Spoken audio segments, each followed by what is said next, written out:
Well, kia ora whānau. What we'll do this morning is I'm one of four, as you can see, and we'll just introduce ourselves, and then after that I thought we could probably just go around the room, if everybody could just say where they're from and their area of work, and that should help us network a little bit and add to the collaboration. Ko Waio, Tim Ryan, ko Parongia Te Mauna, ko Waikato Te Awa, ko TSS Captain Cook Te Waka, ko Preston Te Hapu, ko Ryan Te Iwi, ko Tim Ryan Aho. I'm Tim Ryan. I'm a long-term conditions nurse at Korowaiaroa Health Centre.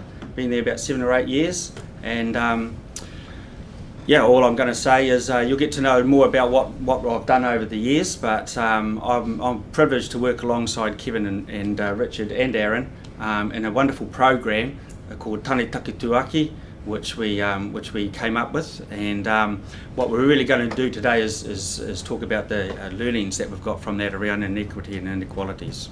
So, kia ora. Mōrena koutou, ko Waio, ko Matawhaura tōku maunga, ko Roto Ehu tōku moana, ko Ngāti Piki o te iwi, ko Ngāti Whakahemo tōku hapu, ko Richard Rauchoki tōku ingoa. You can blame my father for that last name. Probably no one can say it. I'm actually half Finnish, half Maori. And as Tim said, we all work together at Korowaiaroa. You'll get to know us a bit more as the day goes on. Kia ora. Kia ora koutou anō whānau. Ko Waio. I te taha tōku pāpa ko hikurangi te maunga, ko Waiapu te awa, ko tuatini te marae, ko hui whenua te whare tipuna, ko te whānau arua taupare me te whānau te autawarirangi nā hapu, ko Ngāti Parau me te aitanga hauati nā iwi, ko nukutai meme ha te waka, ko Māui tiki tiki a tāranga te tipua, ko Tāore pāhina tōku pāpa, i te taha tōku māma, ko maunga pohatu te maunga, ko tauranga te awa, ko ōmuri waka te marae, ko tataia hape te whare tipuna, ko nā tamatuhi rai te hapu, ko nai tūhoi te iwi, ko mā tātua te waka, ko Alan te pau tōku māma, ko Kevin Pāhina ahau. Very honoured to be here, to give a bit of a kōrero about this great program that we facilitate. And as the guys have said, you'll learn more about myself and my journey within the program as we proceed. I'm not a health expert. My role within the program is more the cultural side, but we'll speak a lot more about that as the day goes on. So nō reira, ngā mihi nunui kia koutou. Kia ora, my name's Aaron Randall. I'm a performance director at Kiwi Health in Rotorua, so not actually working directly with these guys, but very much working closely and alongside them with this program. So my background's actually in sports science, so I did a couple of degrees from Otago, then did my PhD up at AUT. So just a disclaimer, my PhD is in sports science, so any medical questions, give them to Timmy. If you want to know why the Chiefs aren't playing too well, I can probably give you a bit more insight into that. I guess the other thing I want to make absolutely clear from the start is Tim and I were involved heavily at the start of this program and getting it initiated and getting underway, but since then I've kind of taken a backward step, and it's these three boys here that are doing all the hard work, and so I just want to make sure that we acknowledge that throughout the day, that these guys are the ones that are making this program so successful, and it's been a privilege for me to work alongside them. Someone asked me last night when I told them I was down here, what I was doing, and I explained the reason. They said, you must be very proud of what's happened, and actually had a thought about it, and then I guess looking at Kevin and Richard, these are the guys that sort of the example or the reason we wanted to start this program. So looking at where we are today with these two men about to stand up and lead the session today, and it does make me very proud. So, and I guess my goal for today is for you to take inspiration from them, but actually recognise that the hard work they've done and making this program so successful as today. So yeah, and enjoy today, and yeah, like I said, make the most of it and really pick these guys' brains, because they are the heart and soul of this program. So thank you. I just want to commend you all for taking this journey. many Māori are out there in the communities struggling. When I heard all your fellas combine kōrero today, I looked at the whakatauki that we use, he waka eke noa, which means we are all in this waka together, regardless of who we are. So it's really great to hear and humbling to hear that you're all on the journey to help our nation. And yes, Māori feature quite negatively in all the inequity and inequality, especially within the health system. But it's not just the health system, it's the social system, and it's also the justice system as well. I can attest to that because I've been through all three systems. But it's about moving forward. I could speak all day about inequity and inequality towards the Māori people, but there's only really two main areas that I want to focus on today. First one being the Tohunga Suppression Act 1907 and the Manpower Act 1942, because for me, I believe these two acts have been detrimental to the downfall, especially of Māori men. So the Tohunga Suppression Act 1907, what I want to talk about firstly is traditional Māori leadership. People tend to think that it was always the chief that ran the people, but there was always two people. One of them was the rangatira, so his job was to take care of the physical resources of the tribe, being the people. And then you had the traditional tohunga, so his role was to protect all resources, natural and spiritual, so that the people of today can still use these resources tomorrow. But when the Tohunga Suppression Act was introduced into our country, what happened was it took away traditional leadership, and it also took away traditional methods of healing. And these healing methods were developed over thousands of years, and just to be suddenly taken away from our people caused the detriment and the downfall of our people. So for me, the tohunga was responsible for our well-being. Not only did he take a physical approach, it was about the holistical approach. We'll talk a lot about more as we go through our presentations. But I just wanted to talk about why the tohunga was so important to Māori people. Today, when we look at mental health, when you see someone who's hearing voices, we tend to think of them as not normal. But traditionally, when people had visions, heard voices, that was something that we looked at as being gifted. So those people were put aside and they were nurtured into their role as being visionaries, matakite. But today, in today's society, it's frowned upon, so we have so many, especially Māori, out there struggling with these gifts that they have. They've been made to feel like they're not normal, that what they're seeing is not normal. Sometimes I've even heard it referred to as being demonic, especially from some parts of society. But for me, the tohunga were there to purposely look after and care for our people. The second act I want to talk about today is the Manpower Act 1942. So in 1942, the government passed an act that saw all young Māori males who were not eligible for the military services, they had to leave their tribal homelands and go into the major cities to help in industry. And taking these young men away from the protection of their rangatira and their tohunga and isolate them in cities that they were unfamiliar with, started to bring about issues that we call depression and anxiety today. So if we look at a few statistics, if we go back to 1926, there were 84% of Māori living in rural or tribal areas. 1986, sorry, that was 1926. 1986, we now have 80% of Māori living in urban areas. In 2013, they did a big research. 1 in 6 Māori could not identify with their tribal affiliation. So for me, this has brought a lot of what we're seeing today within the dysfunction of the Māori people. 5 aspects really stand out for me. The first one is A-U, oneself. Okay? And then the next one is whānau. And that's being, in that whānau environment, having your family around you. The next one is whanaunga, which is relatives.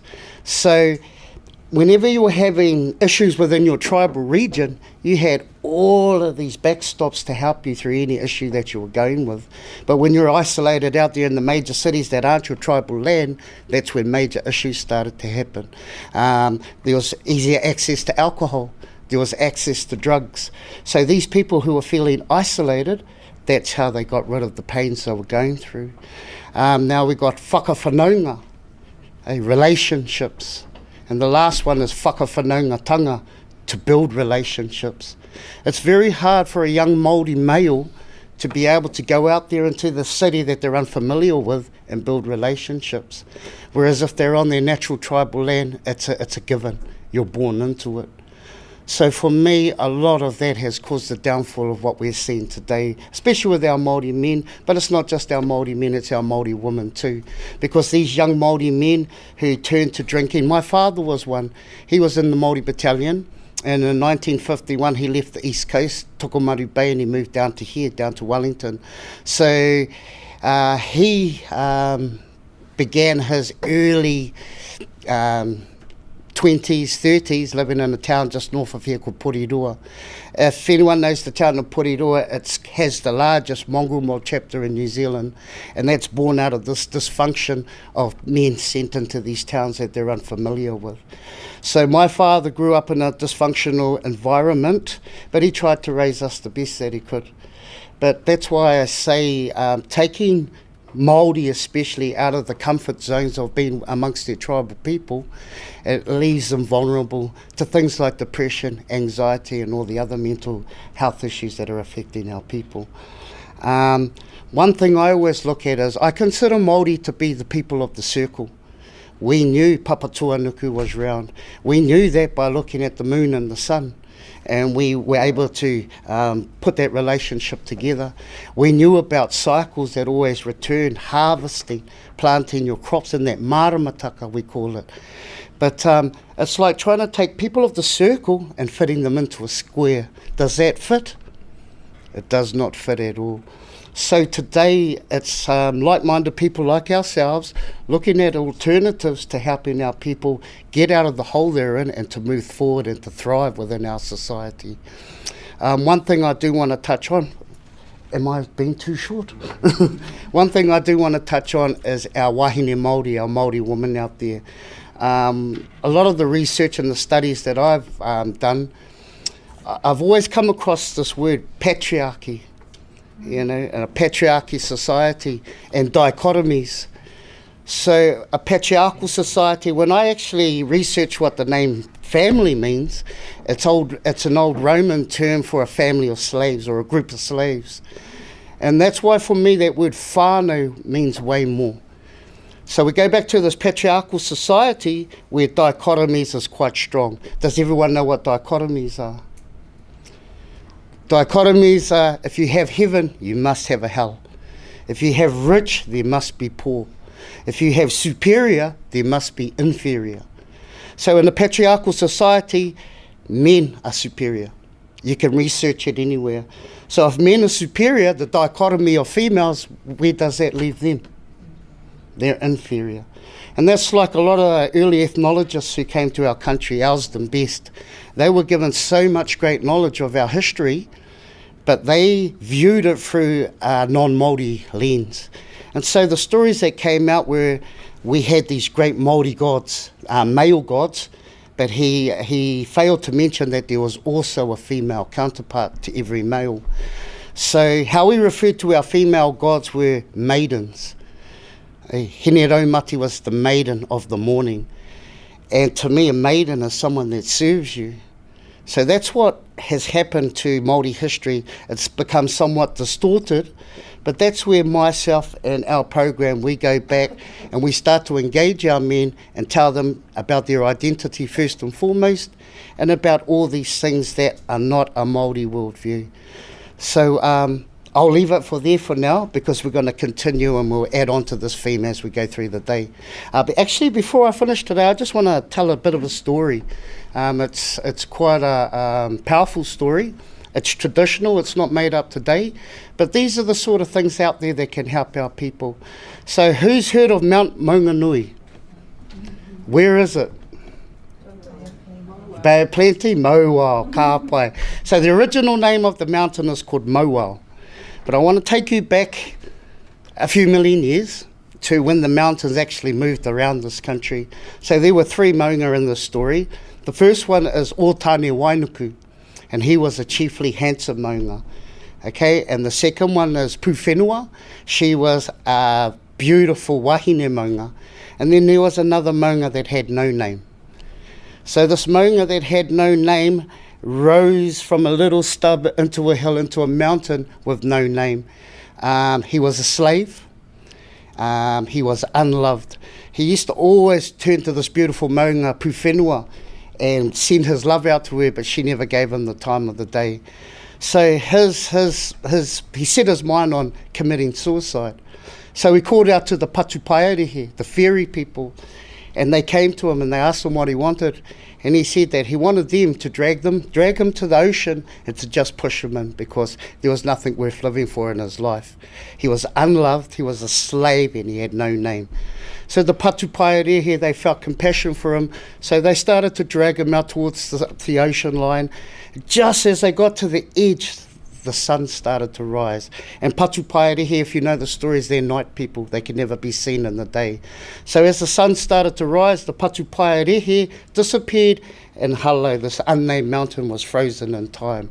So Mau means to settle or to be firm, and Ao is light. So Mauao got his name because he was frozen there in the night.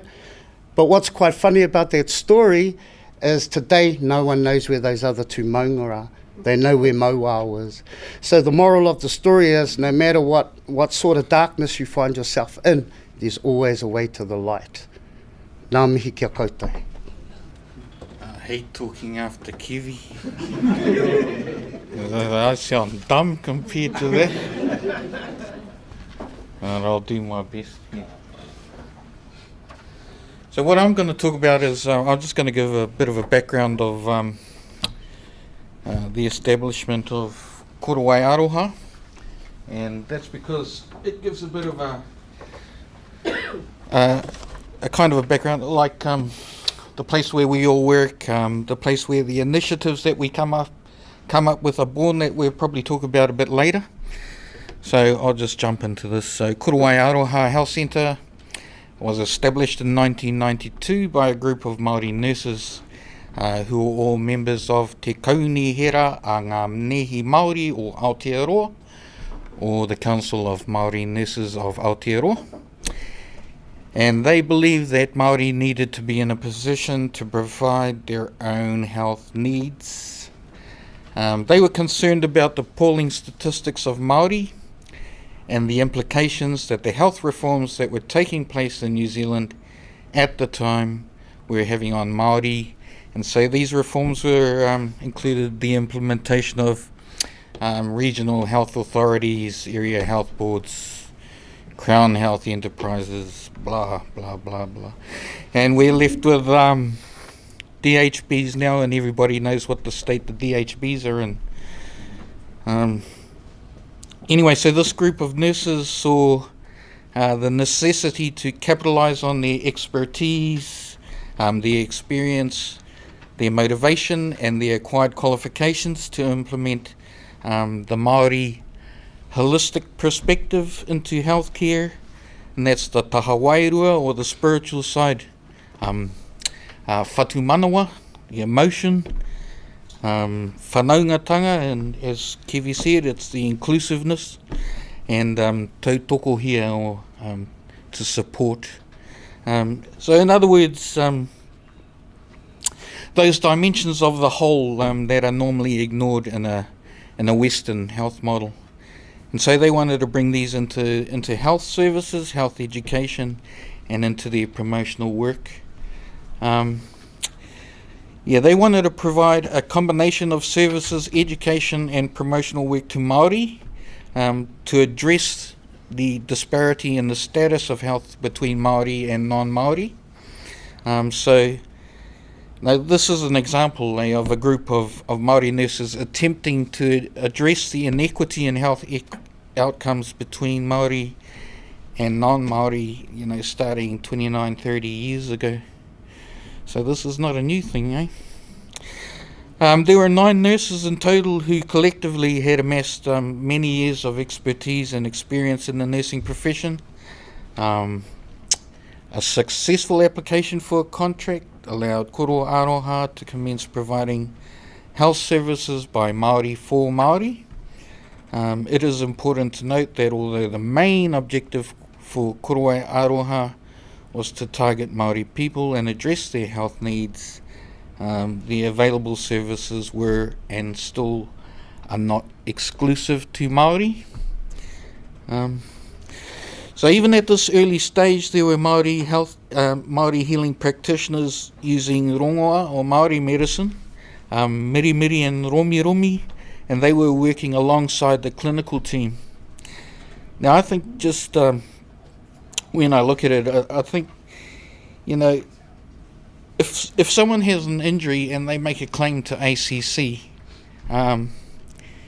you will not get subsidised for mirimiri or romi, which is the Māori form of massage. But they will subsidise acupuncture or physiotherapy. So to me, there's something wrong with that picture, eh? Like, why is Māori medicine not recognised? Why is the Māori way not recognised? Yet acupuncture and physiotherapy is that. I just want to put that out there, eh? But so, where was I? The kaumātua of Ngāti Whakaue and Ngāti Pikiao were also instrumental in the development and support of Koro Aroha, because of course you can't set up these organisations without the backing of the elders, the old people. So in harmony with the Treaty of Waitangi and the concepts of tino rangatiratanga or self-determination, taking into consideration Māori values and beliefs, Koro Aroha surged into the provision of professional and quality health services to its targeted population and all others who wish to avail themselves of the service. Nowadays, Koro Aroha has 7 kaupapa, and that's manakitanga, rangatiratanga, whanaungatanga, kotahitanga, wairuatanga, ukaipōtanga, and kaitiakitanga that inform the way that they operate and behave. So I'll just briefly describe each of these kaupapa as it is applied by Koro Aroha.